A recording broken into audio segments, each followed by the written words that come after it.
Okay, good morning everyone. Chalo, let's start with the session. So, today we are going to discuss about permutation. Okay, so today we are going to discuss about permutation.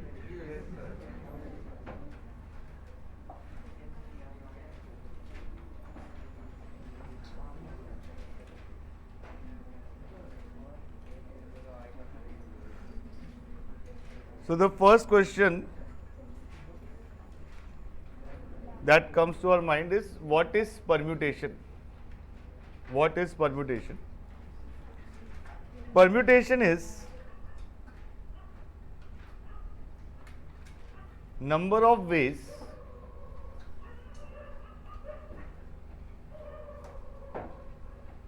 in which R objects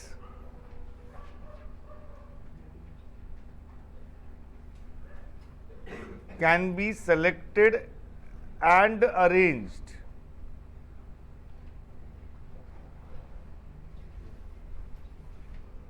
out of n objects. So number of ways in which R objects can be selected and arranged out of n objects. So whenever we talk about arrangement,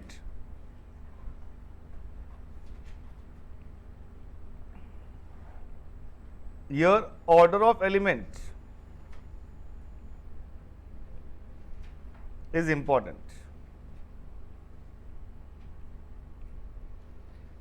It is not that we have not seen about arrangement in earlier exercise. हमने पहले भी arrangement के बारे में देखा है और पढ़ा है और उसके questions भी solve किए हैं. और वो हमने कैसे solve किए थे? By using method of counting principle, right? जैसे हम लोग को digits arrange करने हैं, so हम लोग ने कैसे find किया था कि hundreds place में कितने options है, tens place में कितने options है, units place में कितने options है और उसको multiply किया था. That was method of counting principle. तो वो मेथड भी हम लोग अभी भी यूज करेंगे. जब भी नंबर्स आएंगे हम लोग वही मेथड यूज करेंगे. लेकिन अगर नंबर्स के अलावा अगर हमारे पास अल्फाबेट्स है, वर्ड्स है, तो हम उसको कैसे डील करेंगे और कैसे स्ट्रेट फॉर्मूला यूज कर सकते हैं, that we will study in this exercise. यहां पे हमने लिखा है number of ways in which are objects can be selected and arrange out of N objects. अब ये जो एन ऑब्जेक्ट्स है, ये एन डिस्टिंक्ट ऑब्जेक्ट्स हो सकते हैं या इसमें कोई सिमिलर आइडेंटिकल ऑब्जेक्ट्स भी हो सकते हैं. डिस्टिंक्ट ऑब्जेक्ट्स भी हो सकते हैं और आइडेंटिकल ऑब्जेक्ट्स भी हो सकते हैं. First we will study about the arrangement when there are distinct objects. Distinct means what? सारे के सारे अलग ऑब्जेक्ट्स है. सारे के सारे अलग ऑब्जेक्ट्स है. वैसे technically there is difference between distinct and different. There is difference between these two words, distinct and different. Okay, ये दोनों वर्ड्स में फर्क होता है. जैसे फॉर एग्जाम्पल मैं आपको बता दूं क्या, जैसे सेम और आइडेंटिकल, ये दोनों वर्ड्स में भी डिफरेंस होता है. ओके, कैसे डिफरेंस होता है? और हम लोग है ना डे टू डे लाइफ में भी हम ये दोनों वर्ड्स को इंटरचेंज करके यूज करते और बोलते भी है. ऐसा मतलब, जैसे फॉर एग्जाम्पल लेट्स से अगर आपके और आपके भाई ने दोनों ने एक ही तरह की शर्ट ली है, तो आप दोनों ने सेम शर्ट ली है या आइडेंटिकल शर्ट ली है? वो आइडेंटिकल शर्ट है. सेम शर्ट का मतलब होता है दोनों ने एक ही शर्ट ली है. ओके, दोनों ने एक ही शर्ट ली है, वो सेम का मतलब ये होगा, जैसे फॉर एग्जाम्पल अगर मैंने ये शर्ट पहनी है, कल मैं फिर से यही शर्ट पहन के आता हूं तो वो बोलूंगा ये सेम शर्ट है. लेकिन अगर इसी तरह की मैं दूसरी शर्ट कल में पहन के आऊंगा तो मैं बताऊंगा ये आइडेंटिकल शर्ट है. ओके, तो हम हमेशा सेम वर्ड यूज करते हैं, आइडेंटिकल वर्ड यूज नहीं करते हैं. करेक्ट? बहुत सी बार हमने सेम वर्ड यूज किया होगा ना. ऐसा हम दोनों ने सेम ड्रेस लिए, सेम नहीं है. सेम का मतलब तो एक ही हो गया. अब डिस्टिंक्ट और डिफरेंट में क्या फर्क होता है? जैसे फॉर एग्जाम्पल अगर लेट्स से आप होटल में गए, ओके, वहाँ पे हम खाना खाने बैठे और एक अच्छा अगर रेस्टोरेंट रहेगा तो वहाँ पे वो पहले से उनका एक कटलरी का सेट रहता है जहाँ पे स्पून फोक सब ऐसा रखे हुए रहते हैं ऐसे। तो वो सारे जो स्पून होते हैं सब, वो सिर्फ स्पून की अगर बात करेंगे तो वो रैंडमली कोई भी डिज़ाइन के होते हैं या सब सेम डिज़ाइन के होते हैं? सब सेम डिज़ाइन के होते हैं, राइट। अगर मैं वो 2 स्पून लूँ, दोनों स्पून ले लूँ मैं, तो वो दोनों स्पून क्या होंगे? आइडेंटिकल होंगे, राइट। लेकिन वो डिफरेंट स्पून होंगे, they would be different spoon. दोनों स्पून, लाइक आप अपने स्पून से खाना खा रहे हो, मैं अपने स्पून से खाना खा रहा हूँ, हम दोनों डिफरेंट स्पून से खाना खा रहे हैं। क्या हम एक ही स्पून से खाना खा रहे हैं? नहीं, वो डिफरेंट है लेकिन आइडेंटिकल है। सो 2 objects can be different and identical at the same time. Okay, distinct का मतलब क्या हो जाता है? एक स्पून और एक फोक। जैसे फॉर एग्जाम्पल अगर हम स्पून, दोनों स्पून मैंने लिया और मैंने बताया ये स्पून देखो, ये स्पून देखो, और फिर मैं नीचे ऐसे हाथ करके चेंज कर रहा हूँ और फिर मैं आपको बताता हूँ, आप बताओ मैंने चेंज किया कि नहीं किया। आप बता पाओगे क्या? नहीं बता पाओगे। एट द मोस्ट सिर्फ गेस कर पाओगे ऐसा, और वो भी कुछ भी गेस कर, मैं बोल दूंगा रॉन्ग है ना। लेकिन अगर स्पून और फोक होगा तो आप बता पाओगे ना ऐसा, उतना तो याद रखोगे ना कि कौन से हाथ में क्या था ऐसा। क्यों? क्योंकि वो दोनों डिस्टिंक्ट है, वो दोनों डिस्टिंक्ट है, वो आइडेंटिकल भी नहीं है, वो डिफरेंट है और डिस्टिंक्ट भी है। Okay, I hope this is clear. इस तरह के कुछ वर्ड्स का हमारा सामना होगा आगे के क्वेश्चंस में, तो वहाँ पे और हम इसमें डिस्कस कर लेंगे, बट आई होप अब डिस्कशन की ज़्यादा ज़रूरत नहीं पड़ेगी। तो वापस इस पे आ जाते हैं हम लोग। हम पहले यहाँ पे n डिस्टिंक्ट ऑब्जेक्ट्स को लेकर ही हम डील करेंगे कि उसका कैसे हम क्वेश्चंस सॉल्व करेंगे। अब आपके क्वेश्चंस कैसे हो सकते हैं?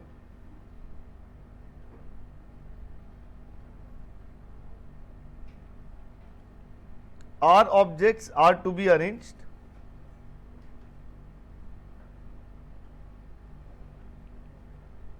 out of n distinct objects, out of n distinct objects without any further condition। मतलब हमको सिंपली बोला है कि यहाँ पे n ऑब्जेक्ट्स है, उसमें से r आपको अरेंज करने, और कोई कंडीशन और रेस्ट्रिक्शन नहीं बोली उसमें। तो इस क्वेश्चंस को कैसे सॉल्व करेंगे, इस तरह के क्वेश्चन को? तो यहाँ पे भी हम बोलेंगे सर यहाँ पे भी तो 2 टाइप हो सकता है ना। यस, यहाँ पे 2 टाइप हो सकता है। 2 टाइप क्या हो सकता है? अगर हमको n ऑब्जेक्ट्स में से r को अरेंज करना है तो 2 टाइप क्या हो सकता है? ऐसे हमने नंबर्स में देखे हुए थे, पिछले एक्सरसाइज में हमने कैसे कुछ क्वेश्चंस में देखे हुए थे। Exactly, yes. रिपीटेशन अलाउड है या रिपीटेशन अलाउड नहीं है? Okay, so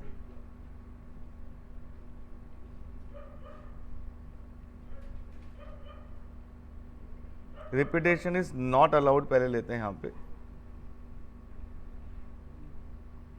and then repetition is allowed. Repetition is not allowed, तो इसका फॉर्मूला हो जाएगा NPR। NPR का मतलब ये होता है कि that R objects are arranged out of n distinct objects. The number of ways in which R objects can be arranged out of n distinct objects where repetition is not allowed. लेकिन अगर repetition allowed होगा तो formula बन जाएगा n raise to r। Formula क्या बन जाएगा? n raise to r। यहां पे n क्या होता है? n is total number of objects available. r क्या होता है? r क्या होगा? yes, out of which we have to arrange that many objects. In case repetition is not allowed, here r will always be less than or equal to n। मतलब r at the most equal to n हो सकता है, उससे greater नहीं हो सकता। Okay, यहां पे ऐसा कोई कंडीशन नहीं होता है। सिंपल, अगर मैं आपको ये बोलूं, एक एग्जांपल दूं, let's say for example 1 2 3 4 5 digits दिए हुए आपको, एंड आपको बोला है कि आपको नंबर्स फॉर्म करने हैं।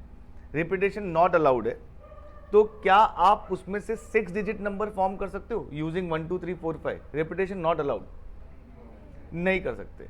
आप at the most 5 digit number form कर सकते हो, लेकिन अगर रिपीटेशन अलाउड होगा तो हम 6 डिजिट 7 डिजिट जितना बोलो उतना हम फॉर्म कर सकते हैं। करेक्ट? तो यहां पे जरूरी नहीं है कि r will always be less than or equal to n, it can be greater than n also. ऐसा कोई कंडीशन यहां पे नहीं है, तो यहां पे नहीं है, उसके लिए हम ऐसे इसको प्रेजेंट करते हैं, ऐसा लिख के हम बताते हैं कि ये ऐसा यहां पे नहीं है।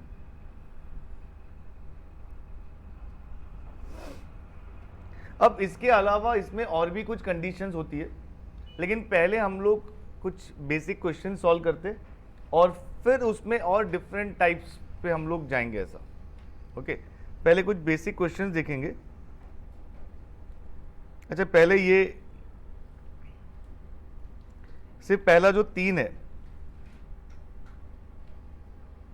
एनपीएन। अच्छा, एनपीएन का इंटरप्रिटेशन क्या होगा? उसका वैल्यू एन फैक्टोरियल, या एनपीएन का इंटरप्रिटेशन क्या होगा? How do you interpret this NPN?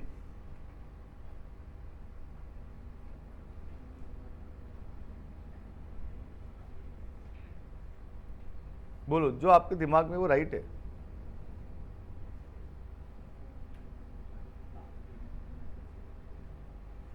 देखो पीछे देखो,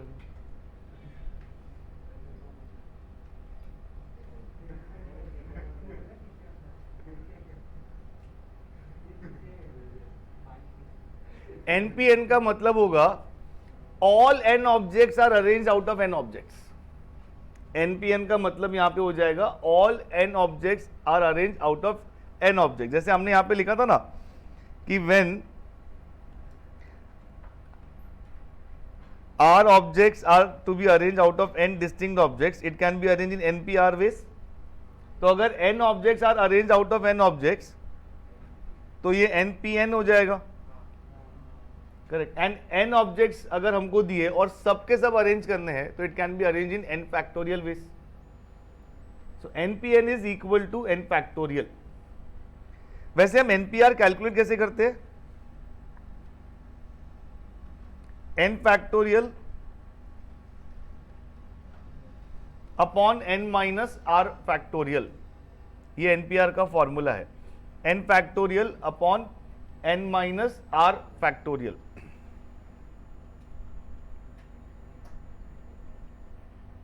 Okay, so npn is equal to n factorial, np0 is equal to 1 and np1 is equal to n, np1 is equal to n। Means अगर आप calculation करते समय अगर आप 5p1 पे आते हो, लेट्स से अगर कोई कैलकुलेशन कर रहे हैं हम वहां पे 5p1 में आते हैं, तो हम लोग को 5 factorial upon 5 minus 1 factorial equal to 5 factorial upon 4 factorial, that is 5 into 4 factorial upon 4 factorial, right? ऐसे ही कैलकुलेट करते हैं ना। लेकिन ये सब कैलकुलेशन करने की जरूरत नहीं है, आप सीधा लिखोगे 5p1 is equal to 5, क्योंकि ये बेसिक प्रॉपर्टीज में से आ जाता है कि yes np1 is equal to n।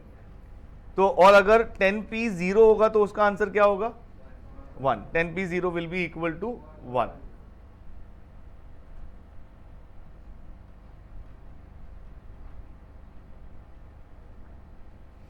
चलो पहले कुछ ऐसे क्वेश्चन सॉल्व करते जो हमने पिछले एक्सरसाइज में भी किया ही था, सिर्फ हमको वहाँ पे डायरेक्टली फॉर्मूलाज दिए हुए थे। यहाँ पे फॉर्मूला हम सब्स्टिट्यूट फॉर्मूलाज हम लोग रिप्लेस करेंगे और फिर उसको आगे सॉल्व करेंगे। मींस यहाँ पे एन फाइंड करना है, पिछले एक्सरसाइज में भी हमने किया ही था। Okay,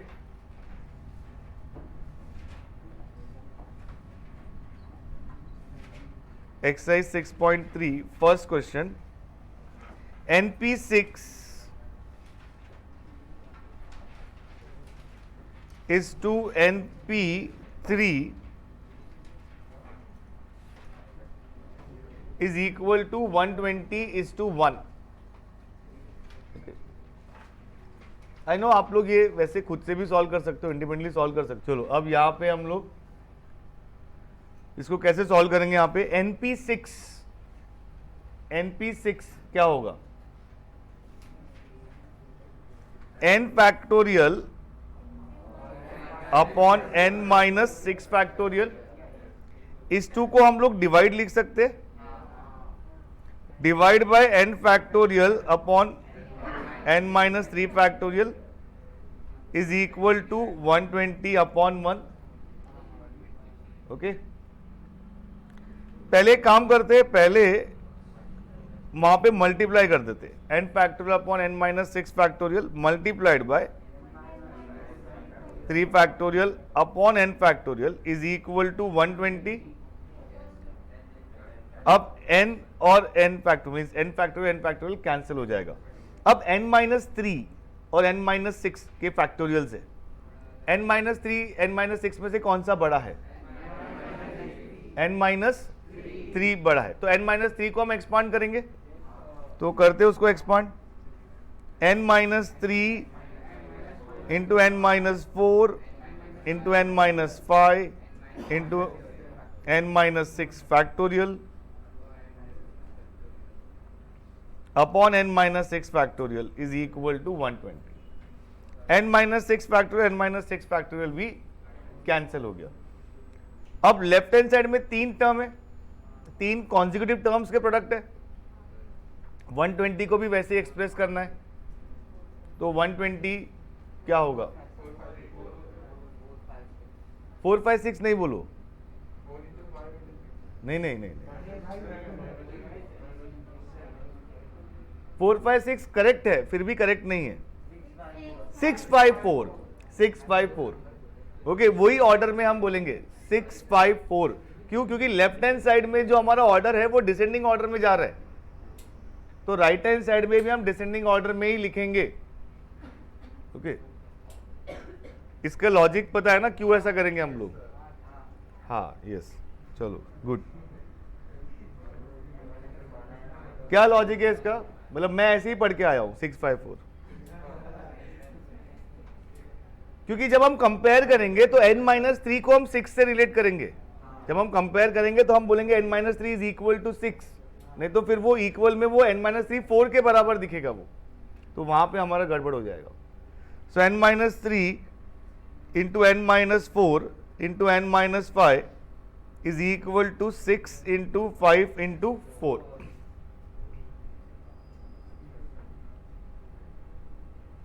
Comparing both sides,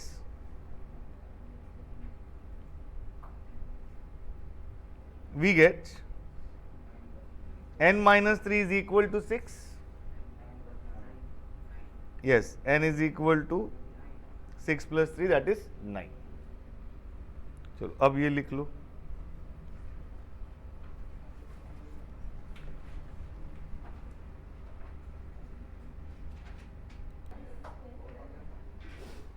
okay, so second question देखते हैं हम लोग। Find m and n, m और n, यहाँ पे अभी 2 वेरिएबल्स है। क्या दिया हुआ है? m plus n p2 is equal to 56 and m minus n p2 is equal to 12। Okay, m plus n p2 is equal to 56। ये हम लोग को दिया हुआ है, m plus n p2 is equal to 56। तो अगर सिर्फ np2 होता तो np2 को हम कैसे एक्सपांड करते थे? n factorial upon n minus 2 factorial. अब m प्लस n p2 है तो क्या होगा? ये m plus n factorial upon m plus n minus 2 factorial is equal to 56। अब इसमें m plus n factorial obviously वही बड़ा नंबर है, उसी को एक्सपांड करते, तो m plus n into m minus n, sorry m plus n minus 1 into m plus n minus 2 factorial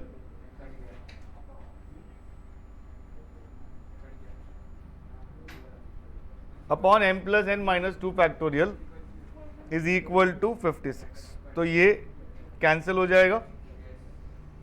so m plus n into m plus n minus 1 is equal to 56।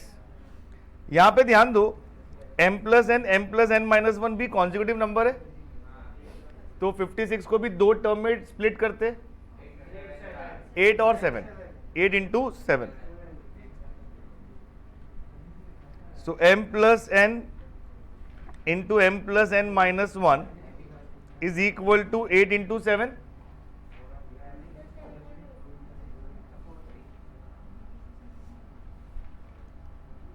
Comparing both sides,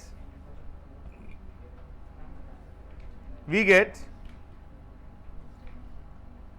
m plus n is equal to 8. इसको हम equation 1 रखते हैं. अब ऐसे आगे चल के जो सेकंड इंफॉर्मेशन दी उससे सेकंड इक्वेशन मिलेगा, m माइनस n का वैल्यू मिलेगा हम लोग को. सेकंड क्या दिया हुआ है, m minus n p2 is equal to 12. m minus n p2 is equal to 12. So this will be m minus n factorial upon m minus n minus 2 factorial is equal to 12. अब इसको भी expand करेंगे, m minus n को भी,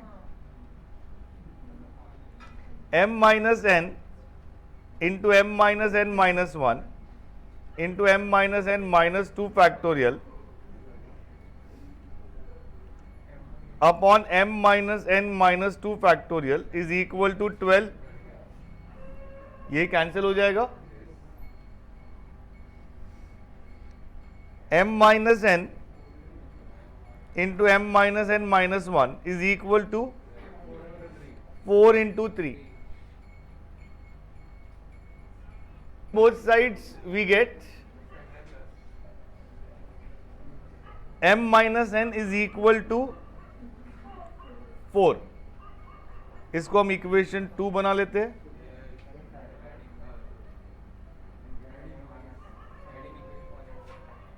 Adding equation 1 and 2, we get m plus n is equal to 8, m minus n is equal to 4, n cut जाएगा, 2m is equal to 12, that is equal to 6. मैं यहां लिख लेता हूं अभी, substituting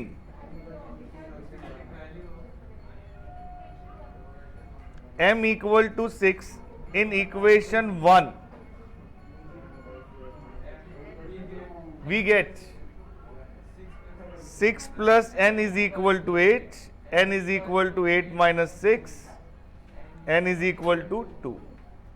और फिर लास्ट में हम लिख लेंगे therefore m is equal to 6 and n is equal to 2. Okay चलो कंप्लीट करो ये.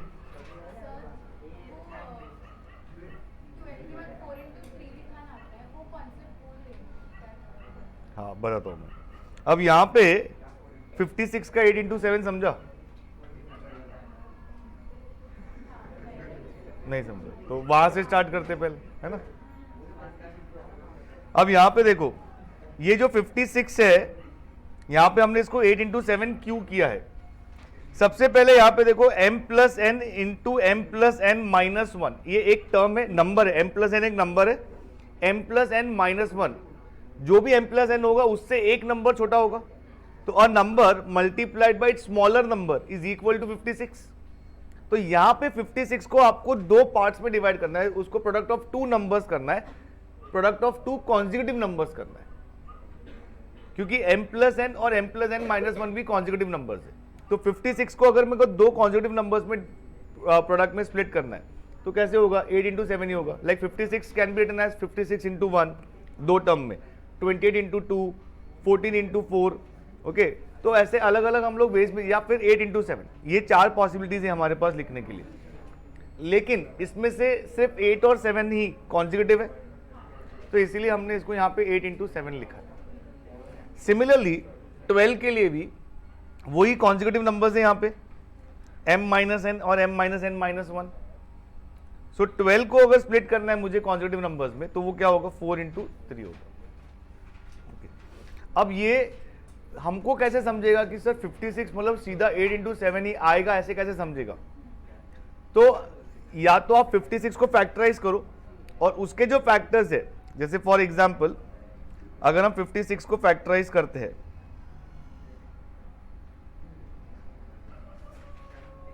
तो 2 28 जा 2 14 जा 2 7 जा 7 1 जा। ओके, अब ये जो 2 और 2 और 7 है, 3 2 और 7 जो है, इसको आप दो ग्रुप में डिवाइड करने की कोशिश करो।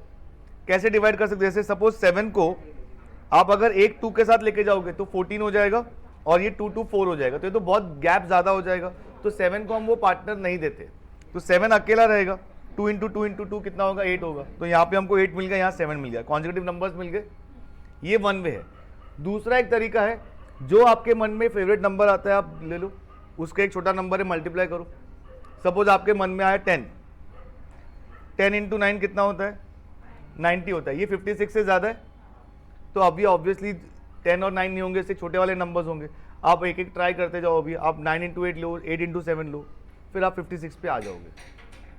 ओके हाँ, ओके पहले एक बार ये वाला देखो, इतना पार्ट में जूम कर लेता हूं। यहां तक सब लोग का लिख के हो गया? कोई डाउट, कोई क्वेश्चन? इसमें पूरा समझा अच्छे से? तो ठीक है, आज के लिए हम इतना ही करेंगे। Till then bye, thank you. Okay, third sum देखते हैं अभी हम लोग यहाँ पे। 12p r minus 2 is to 11p r minus 1 is equal to 3 is to 14।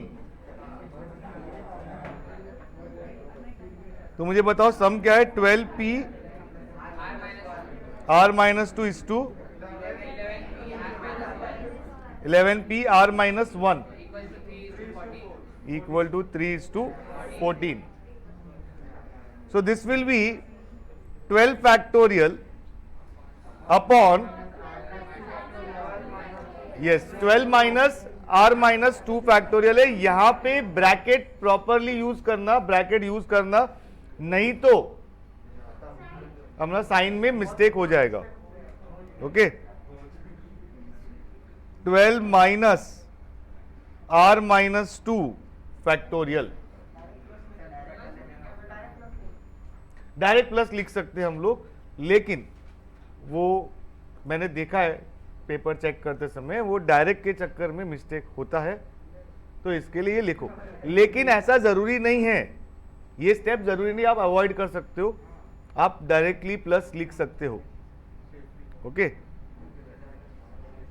Divide by 11 factorial upon 11 minus r minus 1 factorial is equal to 3 by 14।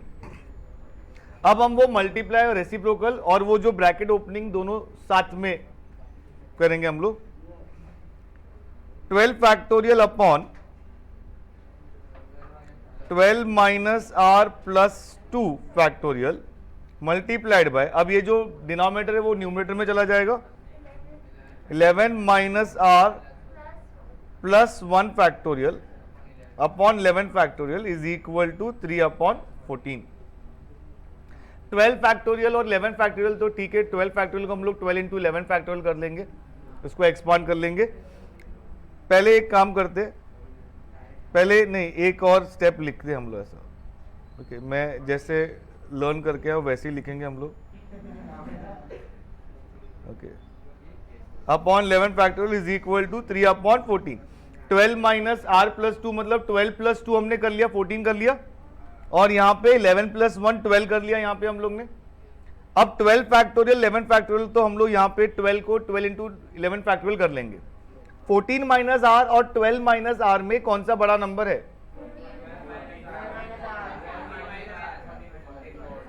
Simple है, r का कोई भी एक वैल्यू लेके देख लो। अगर r का वैल्यू 0 लेते हैं तो 12 minus r is 12 minus 0 that is 12। 14 minus r is 14 minus 0 that is 14। 14 बड़ा होता है 12 से। ओके, आप r का कोई भी वैल्यू ले लो, 14 माइनस r ही बड़ा होगा। ओके, सो 14 माइनस आर को हमको एक्सपांड करना पड़ेगा। सो पहले 12 फैक्टोरियल सिंपल वाला है उसको तो कर लेते हैं एक्सपांड, 12 इंटू 11 फैक्टोरियल, और 12 माइनस आर को तो हमको एक्सपांड करना ही नहीं है, 12 माइनस आर फैक्टोरियल हो गया। अब 14 माइनस आर को हम एक्सपांड करेंगे, 14 माइनस आर फैक्टोरियल को एक्सपांड करेंगे, 14 माइनस आर मल्टीप्लाइड बाय क्या होगा 13 minus R, 14 minus R into 13 minus R into 12 minus R factorial into 11 factorial 3 upon 14। अब 12 minus R factorial 12 minus R factorial cancel, 11 factorial 11 factorial cancel. अब एक काम करते हैं, 3 अपॉन 14 जो है उसको लेफ्ट हैंड साइड में लेके आ जाते हैं। यस, तो 14 ऊपर आएगा और 3 नीचे आएगा। ओके, बराबर है, ये समझा है सब लोग को। इक्वल टू क्या होगा 14 minus R into 13 minus R हो जाएगा, 3 1 जा 3 4 जा। अब 14 इंटू 4 होता है कितना 56, और यहां पे राइट हैंड साइड में हमारे पास दो टर्म है, कॉन्जिक्यूटिव टर्म्स है, उसका प्रोडक्ट 56 है। Yes, 8 and 7, so 8 into 7 is equal to 14 minus R into 13 minus R. Yes, ये लाइन सबको मस्त याद हो गया ना। कंपेयरिंग बोथ साइड्स, अरे नहीं रे, 14 माइनस आर ही बड़ा है, अभी भी वही बड़ा है। Yes, we get 8 is equal to 14 minus r. So r is equal to 14 minus 8, r is equal to 6. सिर्फ r ही फाइंड करना था हम लोग को। Yes,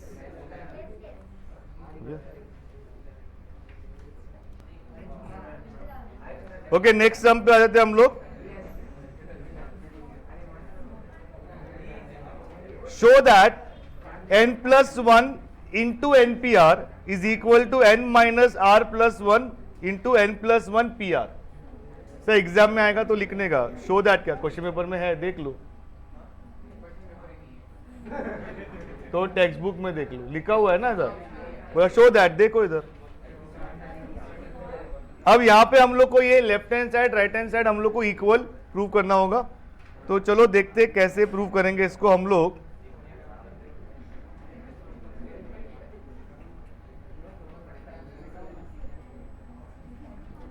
left hand side is equal to n plus 1 into NPR। NPR क्या होगा n factorial upon n minus r factorial. n plus 1 into n factorial क्या होगा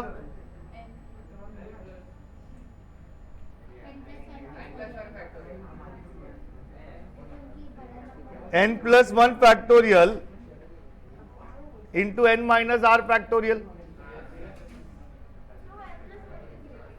n प्लस 1 फैक्टोरियल क्यों हुआ, अगर 8 इंटू 7 फैक्टोरियल होता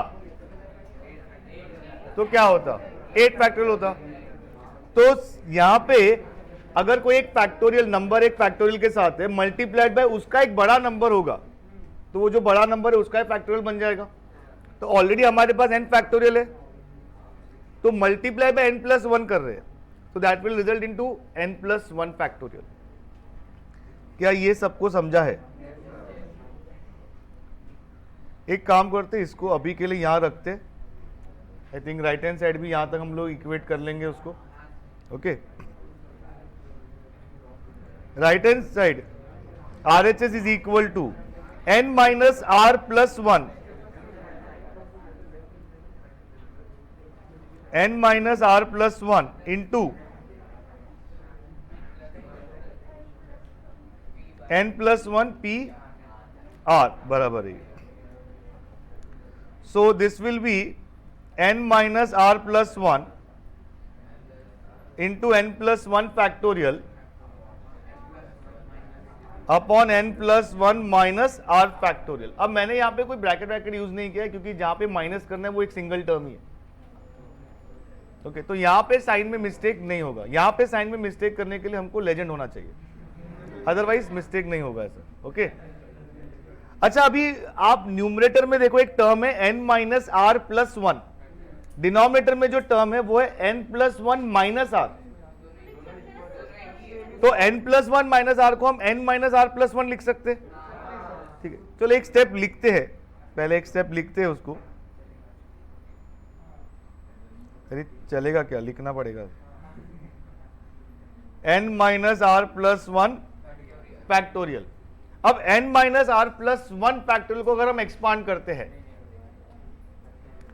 ओके, अगर हम उसको एक्सपांड करते हैं n minus R plus one as it is n plus one factorial n minus R plus one into n minus R factorial होगा बस, क्योंकि n minus R plus one से एक छोटा नंबर में प्लस वन निकाल दो तो सिर्फ बचेगा n माइनस आर। अब n minus R plus one n minus R plus one cancel हो गया। This is equal to n plus one factorial n minus R factorial, denominator में ये 2 हो जाएगा। सो फ्रॉम 1 and 2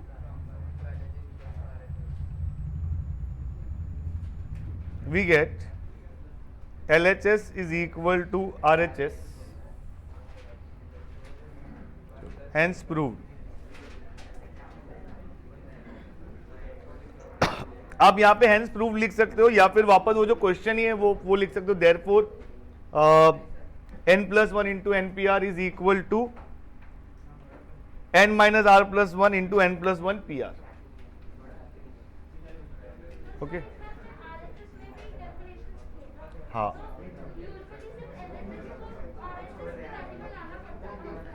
ऐसा जरूरी नहीं है। जब भी हम LHS और RHS को सॉल्व करते हैं तो उसको सॉल्व करने के 3 डिफरेंट वेज होते हैं। एक होता है कि आप LHS से स्टार्ट करो RHS तक लेके जाओ, दूसरा होता है आप RHS से स्टार्ट करो LHS तक लेके जाओ, और तीसरा होता है LHS RHS दोनों को सॉल्व करके एक कॉमन टर्म तक लेके आ जाओ।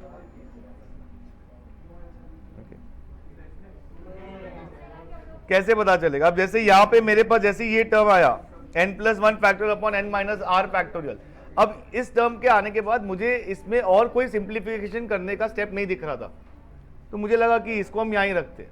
अब उसके बाद हम RHS सॉल्व कर लेंगे।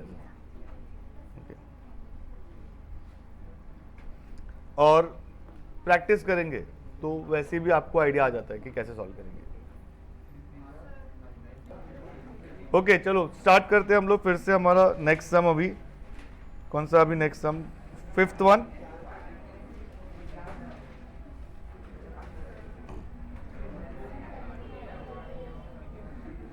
How many 4-letter words can be formed using the letters in the word Madhuri?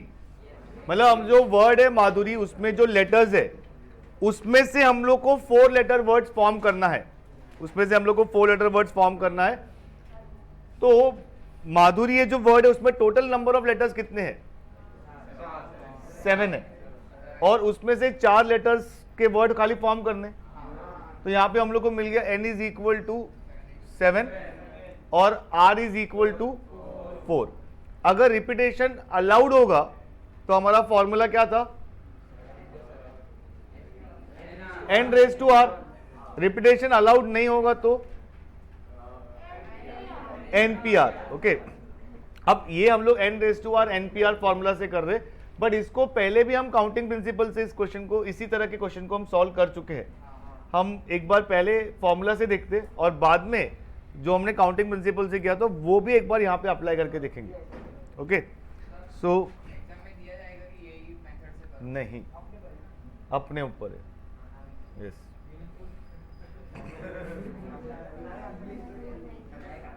Okay,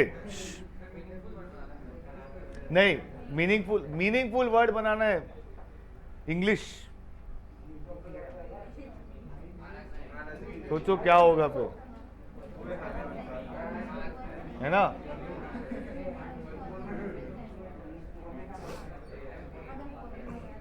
okay यहां पे देखते हैं अभी एक minute. There are 7 letters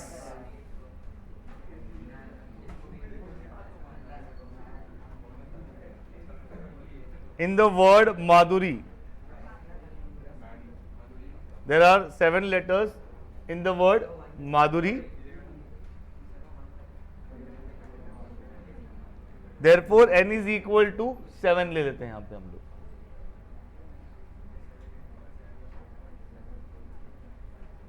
Four letter words is to be formed.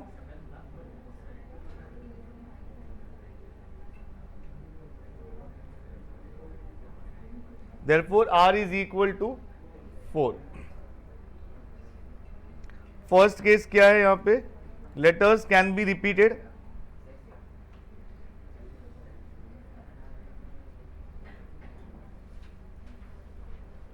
Letters can be repeated.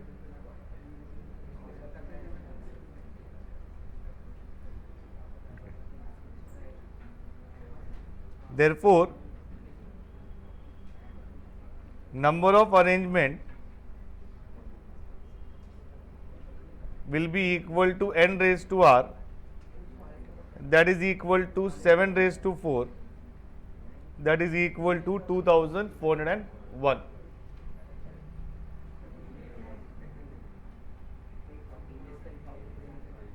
Letters cannot be repeated.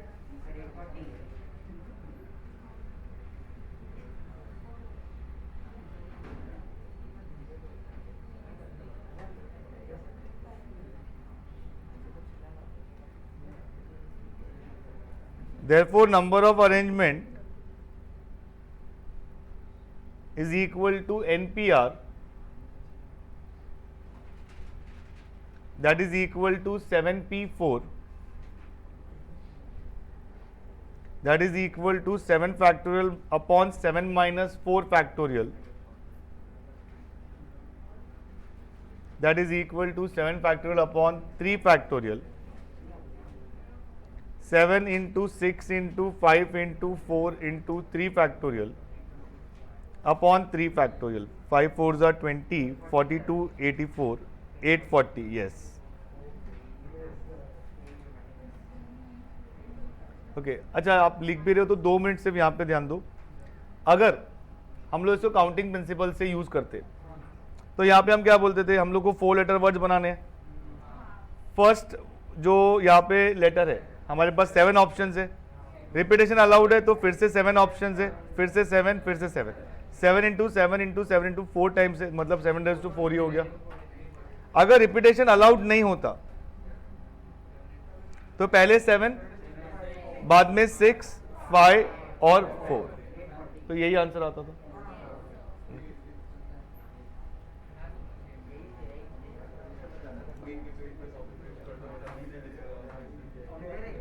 चलो next sum देखते हैं हम लोग अभी।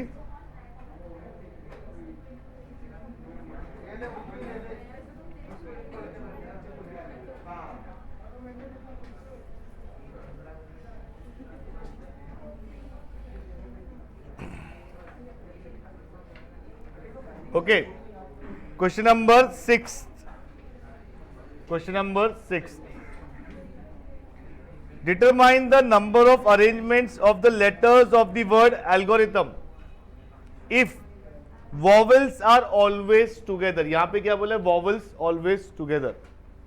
इस क्वेश्चन को मैं पहले आपको एक कंसेप्चुअली पूरा डिटेल में कैसे सॉल्व करना है स्टेप बाय स्टेप पहले वो बताऊंगा। बाद में मैं आपको ये भी बताऊंगा कि इसका सीधा सीधा एक फॉर्मूला भी है, आप वो फॉर्मूला से इसका आंसर लेके आ सकते हो। लेकिन हम इतने सारे फॉर्मूलाज अगर लर्न करने जाएंगे स्पेशली पीएनसी में तो लर्न नहीं होगा, क्योंकि उसमें ना फॉर्मूलाज में कंफ्यूज होना बहुत ज़्यादा आसान है। सिर्फ NPR, NCR, N raise to R इतना तक लर्न कर लिया तो बहुत है ऐसा। ओके तो यहाँ पे कंसेप्चुअली समझेंगे, लेकिन फिर मैं आपको फॉर्मूला भी बताऊंगा मैं उसका। सो वॉवल्स आर ऑलवेज टुगेदर का मतलब क्या है कि सारे वॉवल्स को बोला है कि आपको साथ में ही रहना है, मतलब वर्ड्स को हमको इस तरह से अरेंज करना है जैसे इसमें अच्छा वॉवल्स इंग्लिश लेटर्स में टोटल वॉवल्स कितने होते हैं? 5 होते हैं, 5। Okay, yes, AEIOU। ये जो वर्ड है एल्गोरिथम, इसमें कितने वॉवल्स है? 3। ए है, ओ है और आई है। तो अब यहां पे ये जो वॉवल्स आर ऑलवेज टुगेदर है, इसको कैसे सॉल्व करेंगे? Let's see.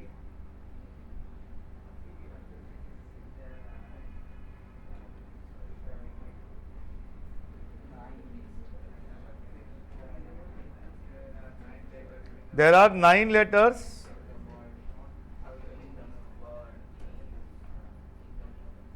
in the word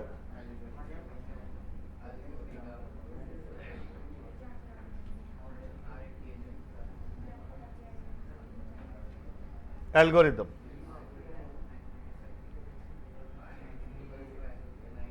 Out of which 3 are vowels, that is A, I, O, and remaining 6 consonants. Okay, मतलब बाकी लेटर्स को हम लोग क्या बोलते हैं? कॉन्सोनेंट्स बोलते हैं, अदर देन वॉवल्स जो होते हैं। तो 9 में से यहाँ पे 3 वॉवल्स है और 6 कॉन्सोनेंट्स है। अब क्या बोला है कि सारे वॉवल्स को साथ में रखना है, सारे वॉवल्स को साथ में रखना। अब ये जो क्वेश्चन है ना, ये क्वेश्चन वैसे भी आ सकते हैं। Let's say there are 5 boys and 4 girls for a photograph, और उसमें बोला है कि all 4 girls will always be together. Same concept पे वो क्वेश्चन यहाँ पे आएंगे। जब हम यहाँ पे 3 वॉवल्स और 6 कॉन्सोनेंट्स की बात करें, वॉवल्स को साथ में रखना है, तो सबसे पहले काम करते, consider all vowels as 1 unit.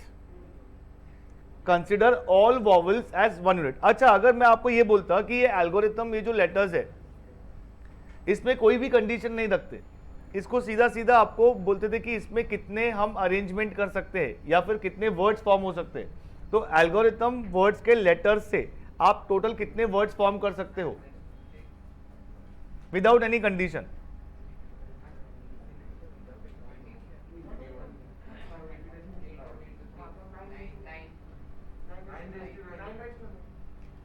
Nine raise to 9 नहीं, रिपीटेशन सी विदाउट, हमने यहां पे क्या बोला? Using the letters of the word. अब अगर मैं ये बोलूं using the letters of the word, how many words can be form, तो फिर 9 रेज टू 9 क्यों होगा? फिर तो इनफाइनाइट हो जाएगा ना। आप ए को ही मतलब 1000 बार लिख लो, राइट? उसके लिए कोई डिफरेंट आंसर होगा ही नहीं। तो जब भी लेटर्स ऑफ द वर्ड्स का क्वेश्चन आएगा और अगर कुछ ये नहीं बोला है कि कितने वर्ड्स वगैरह बोलने, तो मतलब 9 के 9 आपको मतलब जितने भी लेटर्स है सब यूज करने, और हर एक लेटर जितनी बार वर्ड में आता है उतनी बार यूज करना है। मतलब अगर इस वर्ड में अगर 2 ए होते तो हम ए को 2 बार यूज करते। ओके, तो अब बताओ यहां पे, तो बाय डिफॉल्ट ये होगा कि रिपीटेशन नॉट अलाउड है। तो अब अगर एल्गोरिथम वर्ड के लेटर्स को अरेंज करना होता तो कितने वेज में अरेंज कर सकते हैं हम लोग?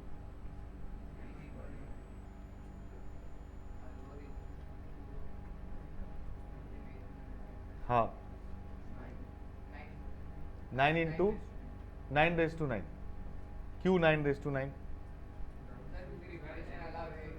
Repetition allowed? अरे अभी अभी हमने पूरा क्या मतलब ऐसा स्टोरी बनाया था ऐसा। 9 फैक्टोरियल आएगा, 9 फैक्टोरियल आएगा। This is like 9 letters are to be arrange out of 9 letters. Repetition allowed नहीं है, that means it can be arrange in 9p9 ways, and that is nothing but 9 factorial ways. N objects can always be arranged, n distinct objects can always be arranged in n factorial ways. तो अगर algorithm word के letters को arrange करना है, that can be arrange in 9 factorial ways. So in simple words में आपको ये भी बोल सकता हूं, अगर 9 ऑब्जेक्ट्स होंगे उसको हम कितने वेज में अरेंज कर सकते हैं? 9 फैक्टोरियल वेज में। 8 ऑब्जेक्ट्स होंगे तो 8 फैक्टोरियल वेज में। और जब भी मैं यहाँ पे बोल रहा हूँ ऑब्जेक्ट्स, मतलब हम डिस्टिंक्ट ऑब्जेक्ट्स की बात कर रहे हैं, क्योंकि अगर डिस्टिंक्ट नहीं होगा तो उसका आंसर कुछ अलग हो जाएगा, जो हम नेक्स्ट एक्सरसाइज में देखने वाले हैं। सो 9 distinct letters can be arrange in 9 factorial veg. अब यहाँ पे हमको कंडीशन बोला है कि नहीं आपको 9 फैक्टोरियल वेज में अरेंज नहीं करना है, आपको अरेंज इस तरह से करना है कि वॉवल्स जो है वो साथ में होने चाहिए. So we will consider vowel as one unit. We will consider all three vowels as one unit. मतलब उसको हम एक ऑब्जेक्ट मानेंगे, vowels को एक ऑब्जेक्ट मानेंगे. vowels के अलावा और कितने यहाँ पे लेटर्स है, कॉन्सोनेंट, 6 कॉन्सोनेंट्स है. तो 6 कॉन्सोनेंट्स हो गए प्लस एक ऑब्जेक्ट, एक यूनिट वॉवल का, टोटल कितने हो गए? 7. These 7 objects can be arranged in 7 factorial ways. बराबर. अब वो जो 7 ऑब्जेक्ट्स हैं हम बोलेंगे उसको 7 फैक्टोरियल वेज में अरेंज कर सकते हैं. अब वो जो ऑब्जेक्ट को जो हमने अरेंज किया, चलो पहले हम यहां तक समझ लेते हैं. 7 फैक्टोरियल जो है उसको मैं लिखता हूं और फिर से आपको एक बार बताता हूं कि 7 फैक्टोरियल का लॉजिक क्या है. आप लिखना नहीं मेरे साथ, मैं आपको टाइम दूंगा लिखने के लिए, आपसे पूरा यहां पे ध्यान दो.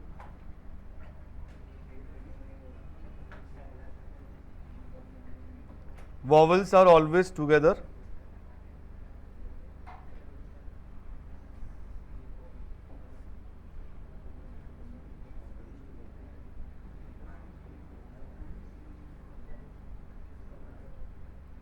Consider all vowels as one unit. Consider all vowels as one unit. And 6 consonants as 6 different units. 6 consonants as 6 different units. That is, there are total 1 plus 6, 7 units. Total 7 units हो जाएंगे.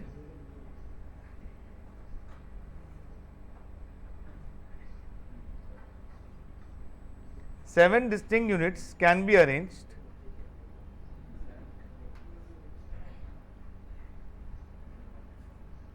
in 7 factorial ways. अब ये जो 7 factorial ways, ये जो हम लोग को आंसर मिल गया है, इसको थोड़ा कंसेप्चुअली समझते हैं, इसको थोड़ा विजुलाइज करके देखते हैं कि क्या है ये. ओके, परम्यूटेशन, ये जो क्वेश्चन जो होते हैं, इसको जब भी आपको कंसेप्चुअली समझना है, विजुलाइज करना है, तो क्या करना चाहिए, जो सेम कंडीशंस के जो क्वेश्चंस दिए हुए उसी को आप छोटे वर्ड्स के साथ, मतलब स्मॉलर नंबर्स के साथ आप ट्राई करो उसको समझने का. जैसे फॉर एग्जांपल, सपोज अगर एक वर्ड है 4, अगर एक वर्ड है 4, ओके, ये 4 वर्ड जो ये वर्ड है, इसके लेटर्स को आप कितने वेज में अरेंज कर सकते हो? यस, 4 फैक्टोरियल वेज में अरेंज कर सकते हैं इसको हम लोग. That is equal to 24 ways में हम लोग उसको अरेंज कर सकते हैं. लेकिन अगर हमको ये बोला है कि ओ और यू जो है वो हमेशा साथ में होना चाहिए, मतलब all vowels should always be together, तो हम लोग क्या बोल रहे हैं कि चलो ठीक है, ओ यू को साथ में कर देते. अब ओ यू को अगर हम साथ में कर देते, मतलब मेरे पास एक ऑब्जेक्ट एफ है, एक ऑब्जेक्ट आर है, और एक जो ऑब्जेक्ट है वो वॉवल्स का है ओ यू. अब यहां पे देखते हैं कि हम लोग इसको कैसे अरेंज कर सकते हैं. मतलब ये पहला मैंने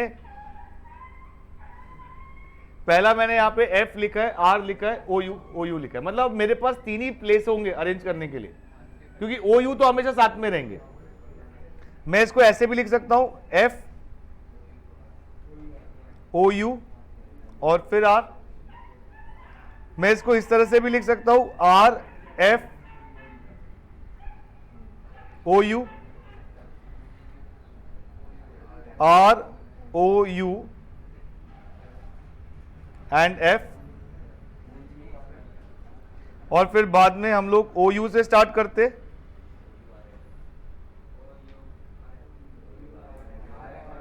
ओ U R F, O U F R. तो देखो कितना हो गया, 1 2 3 4 5 6. इसके अलावा और कोई अरेंजमेंट है क्या? है, लेकिन अभी के लिए इतना मान के चलते, इतना मान के चलते. हाँ एग्जैक्टली, यस, यू और ओ भी करके लिख सकते हैं, लेकिन उसको फॉर टाइमिंग हम एक काम करते, ये जो ओ यू वाला जो बॉक्स है ना, इसको अभी बंद ही रखते. ओके, इसके अंदर ओ यू है या यू ओ है वो नहीं देखते हम लोग. अभी के लिए इसको बंद ही रखते हैं, इसको हम लोग यहाँ पे मान के चलते हैं कि अभी इतना ही अरेंजमेंट है। आप इसको ऐसे देखो,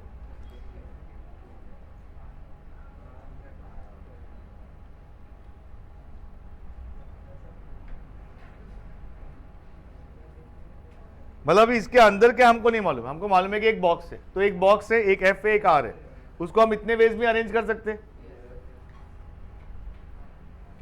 अगर मैं इसको फॉर्मूला से, अभी जो मैंने पूरा लॉजिक से किया था, तो कैसे करता था मैं यहाँ पे बोलता था कि ये जो ओ यू है ये 1 यूनिट हो गया, इसके अलावा कॉन्सोनेंट्स कितने हैं, 2, मतलब 2 यूनिट कॉन्सोनेंट्स के हो गए, टोटल कितने हो गए 3 यूनिट।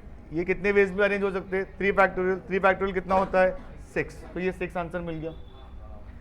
अब बारी आती है बॉक्स ओपन करने की। बॉक्स ओपन करेंगे तो हमको दिखेगा अरे इसमें ओ यू है, लेकिन यू ओ भी तो हो सकता है, फिर भी वो साथ में होंगे ना।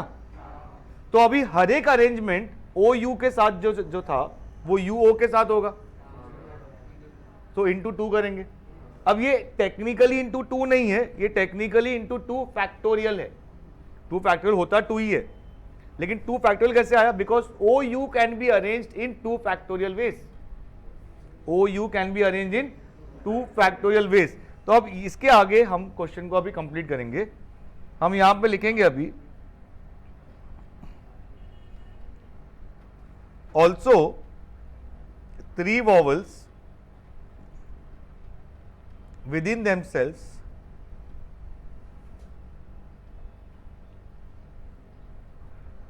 can be arranged in 3 factorial ways. Therefore, total number of arrangement is equal to 7 factorial into 3 factorial. वहां पे भी हमने वही किया था, 3 फैक्टोरियल इंटू 2 फैक्टोरियल किया था। अभी जो हमने 4 वाला जो एग्जाम्पल देखा था, that is 5040 into 6, that is 30,240। So total number of arrangement यहां पे हो जाएगा 30,240। क्या ये सब लोग को समझा है? okay. अब इसका एक फॉर्मूला है, सीधा सीधा इसका एक फॉर्मूला है, और वो फॉर्मूला हम लोग को यहां पे टेक्स्ट बुक में दिया हुआ है।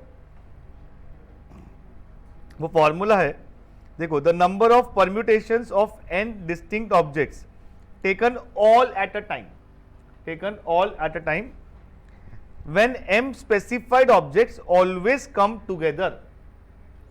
so उसका फॉर्मूला हो जाएगा m factorial.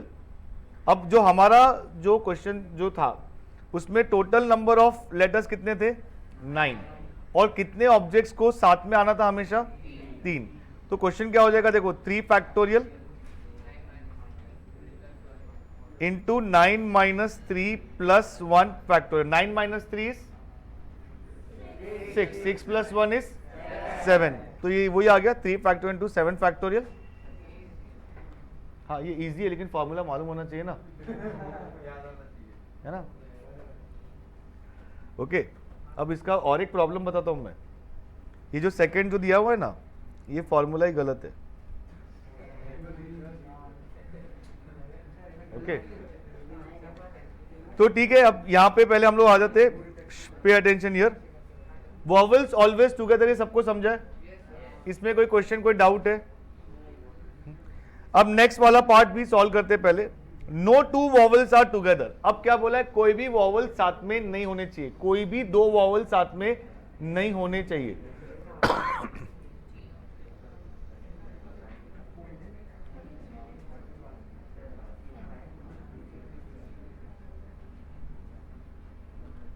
No 2 vowels are together. अब इसको कैसे अरेंज करेंगे, यहां पे इसका अरेंजमेंट कैसे फाइंड करेंगे?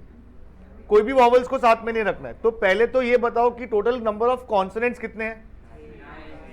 एक टोटल नंबर ऑफ कॉन्सोनेंट्स 6 है। In the word algorithm total number of consonants 6 है। तो उसको कितने वेज में अरेंज कर सकते हो? सिर्फ 6 कॉन्सोनेंट्स को 6 factorial veg. 6 consonants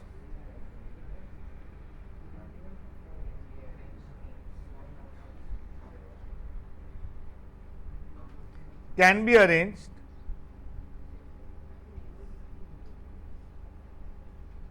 in 6 factorial ways. Okay.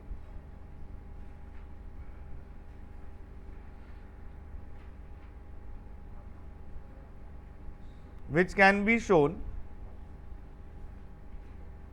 as below. Suppose हमने 6 कॉन्सोनेंट्स जो है उसको 6 फैक्टोरियल वेज में अरेंज जो है वो हम लोग कर सकते हैं, उसमें से कोई तो एक वेज में हमने अरेंज कर लिया, और वो है C1, C2, C3, C4, C5 और C6. ये 6 कॉन्सोनेंट्स है, कोई भी लेटर्स हो सकते हैं, उसको हमने अरेंज कर लिया है. सही है. अब हमको वॉवल्स को अरेंज करना है. ओके अब ऐसे अज्यूम करो कि कॉन्सोनेंट्स और वॉवल्स जो है वो लिविंग बीइंग्स है, वो हमारी बात सुन सकते हैं, मान सकते हैं. ओके समझ सकते हैं. मान सकते हैं मतलब मानना ही है, हमारी बात सुन सकते हैं, समझ सकते हैं. ओके अब हम वॉवल्स को बोल रहे हैं कि तुम जाओ इधर अरेंज हो जाओ, यहां पे अरेंज हो जाओ, लेकिन इस तरह से कि तुम लोग को साथ में नहीं होना है. ओके तो अब वॉवल्स जब जाएंगे अरेंज होने के लिए तो उनके लिए कितने प्लेसेस दिख रहे हैं आपको?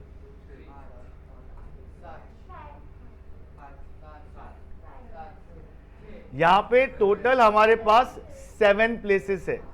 टोटल हमारे पास 7. अगर आपने 5 प्लेसेस बोले हैं तो 5 प्लेसेस तो ये हो गए 1, 2, 3, 4 और 5. यहां पे भी तो हो सकते हैं ना. सपोज ये 7 में से अगर वो कोई भी 3 प्लेस सेलेक्ट करते हैं तो वो डेफिनेटली अलग अलग होंगे, राइट? वो अलग अलग ही होंगे. मतलब मान लो अगर उन्होंने फर्स्ट, सेकेंड और लास्ट वाला सेलेक्ट किया तो कैसे होगा? Vowels, consonant, vowels, consonant, consonant, consonant, consonant, consonant and vowels.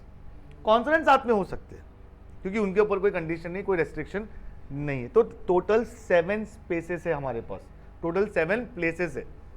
तो अब यहां पे कैसे हम लोग बताएंगे? देखो इसको, देयर आर 7 प्लेसेस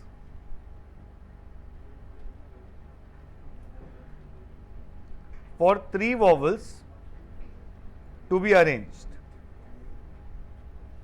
अब 7 में से 3 को अरेंज करना है. 7 में से 3 को अरेंज करना है. कितने वेज में अरेंज कर सकते हैं? 7p 3 ways, which can be done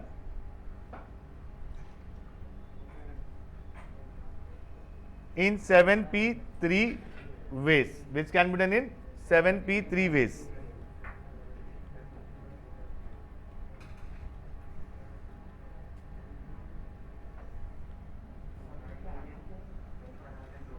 Therefore, total number of arrangement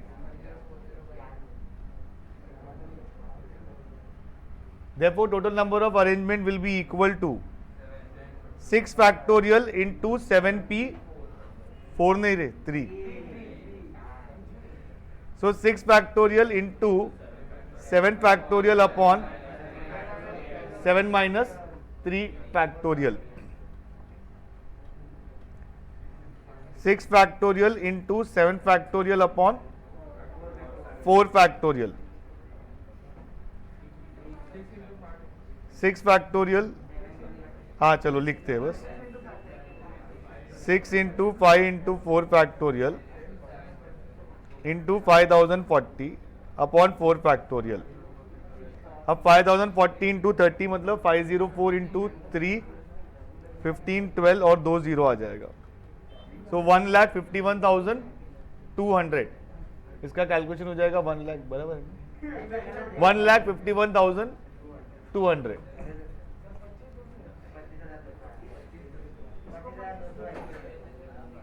okay क्या ये सब लोग को समझा है? Is this clear with everyone? अच्छा, consonants are at even position. Consonants are at even position. Consonants को हम लोग को इवन पोजीशन में ही रखना है. ओके अब ये जो क्वेश्चन है ये जो क्वेश्चन है यहां पे हम लोग को ऐसे बोला है कि इवन पोजीशन, इसका मतलब ये होगा, मैं 2 स्टेटमेंट बोलूंगा, 2 स्टेटमेंट में से इसका क्या मतलब है आप मुझे बताओ. सारे कॉन्सोनेंट्स इवन पोजीशन में होने चाहिए, ये फर्स्ट स्टेटमेंट है मेरा.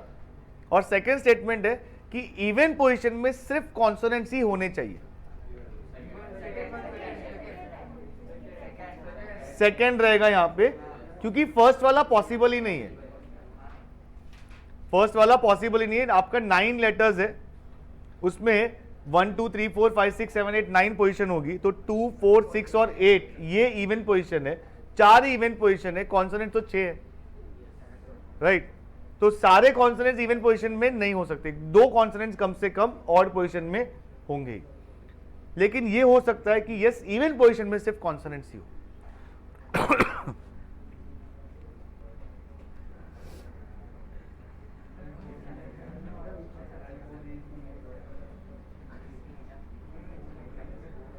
There are 9 places,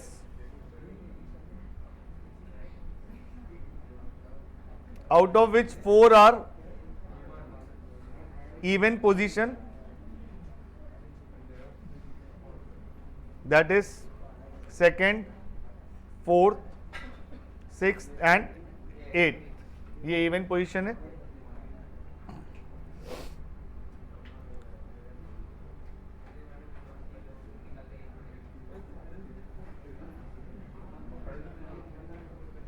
There are 6 consonants.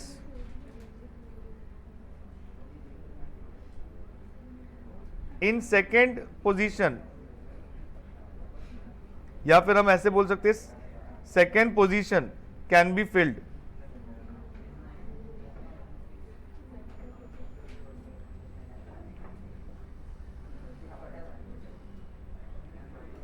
Second position fill करने के लिए कितने ऑप्शंस है हमारे पास?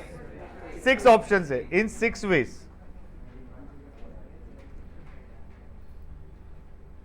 Similarly 4th, 6th and 8th position can be filled in 5, 4 and 3 ways respectively.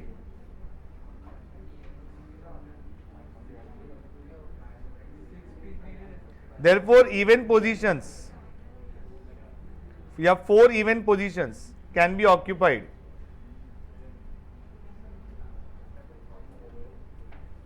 in 6 into 5 into 4 into 3 ways. 5 4s are 20, 6 3s are 18, 360 ways हो जाएगा ये, okay. ये तो इवन पोजीशंस ऑक्यूपाई हो गए। अब हमारे 4 लेटर्स और 4 पोजीशन हो गए। अब बाकी के 5 लेटर्स कोई भी पोजीशन में जा सकते।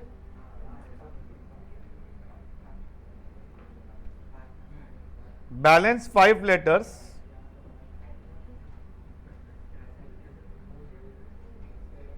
Can be filled in remaining 5 places in 5 factorial ways. 5 factorial मतलब 120।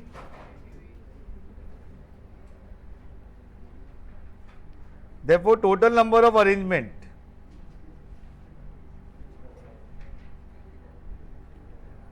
is equal to 360 into 120।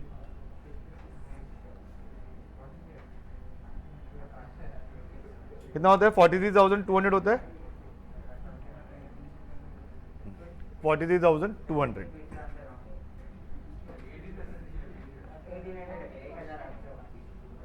बराबर है। क्या ये सब लोग को समझा है? O is first and T is last. अब यहां पे देखो, ये सबसे आसान, सबसे मतलब जो लास्ट क्वेश्चन था वो सबसे आसान है। Yes, O is first and T is last. So O and T can be arranged in one way only, क्योंकि उनका पोजीशन फिक्स है। हमारे पास कोई ऑप्शन नहीं, एक ही ऑप्शन है, O को फर्स्ट में रखना है, T को लास्ट में रखना है। दोनों के लिए एक एक वे ही है वो। Balance 7 letters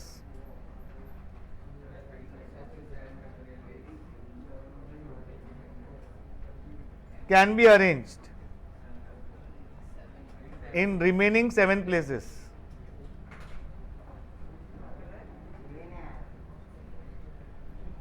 in 7 factorial ways. Therefore, total number of arrangement, yes, is equal to 1 into 7 factorial, that is 5040 ways. तो कंप्लीट करो ये. इसमें कोई क्वेश्चन, कोई डाउट इसमें? कंप्लीट करो ये.